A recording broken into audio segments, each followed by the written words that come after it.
বাংলাদেশ চলচ্চিত্র শিল্পী সমিতি যত না কাজ নিয়ে আলোচিত তার চেয়েও বেশি আলোচিত নানা কর্মকাণ্ডের নেতিবাচকতার কারণে। প্রচলিত এই কথার সত্যতাই দেখা গেল চলচ্চিত্র শিল্পী সমিতির নবনির্বাচিত কমিটির শপথ অনুষ্ঠানে।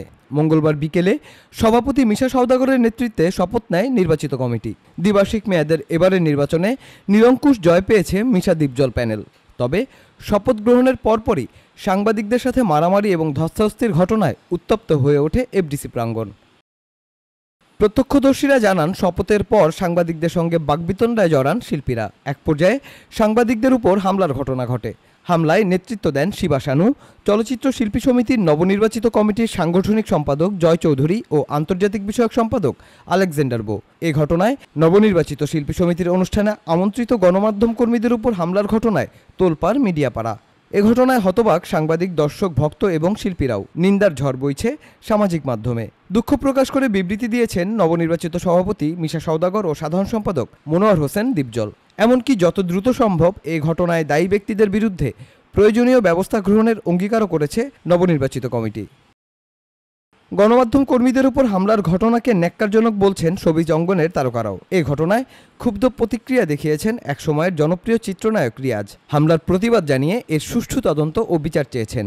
সামাজিক যোগাযোগ মাধ্যমে দেয়া পোস্টে তিনি বলেন, প্রিয় সাংবাদিক ভাইয়েরা, একজন চলচ্চিত্র শিল্পী হিসেবে আজকে আমি লজ্জিত ও আন্তরিকভাবে দুঃখিত। আমি আপনাদের কাছে ক্ষমা প্রার্থনা করছি।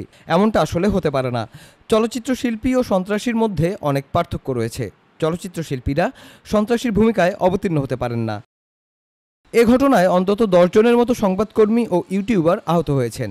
এদিকে নবনির্বাচিত সভাপতি মিশা সওদাগর ও সাধারণ সম্পাদক মনোয়ার হোসেন দ্বীপজলের পক্ষ থেকে পাঠানো চিঠিতে জানানো হয়েছে, অনাহুত পরিস্থিতিতে বিভিন্ন গণমাধ্যমের সাংবাদিকদের সঙ্গে শিল্পী সমিতির কার্যনির্বাহী কমিটির কতিপয় নির্বাচিত সদস্য ও সাধারণ সদস্যদের হাতাহাতি হয়। এই ঘটনা আমাদের ব্যথিত করেছে। আমরা এই ঘটনার জন্য আন্তরিকভাবে দুঃখ প্রকাশ করছি। পাশাপাশি যত দ্রুত সম্ভব এই ঘটনার পরিপ্রেক্ষিতে প্রয়োজনীয় ব্যবস্থা গ্রহণ করতে যাচ্ছি। শিল্পী সমিতি এ ঘটনায় কী ধরনের পদক্ষেপ নেয় সেটি দেখার অপেক্ষায় শিল্পী ও চলচ্চিত্র সংশ্লিষ্টরা।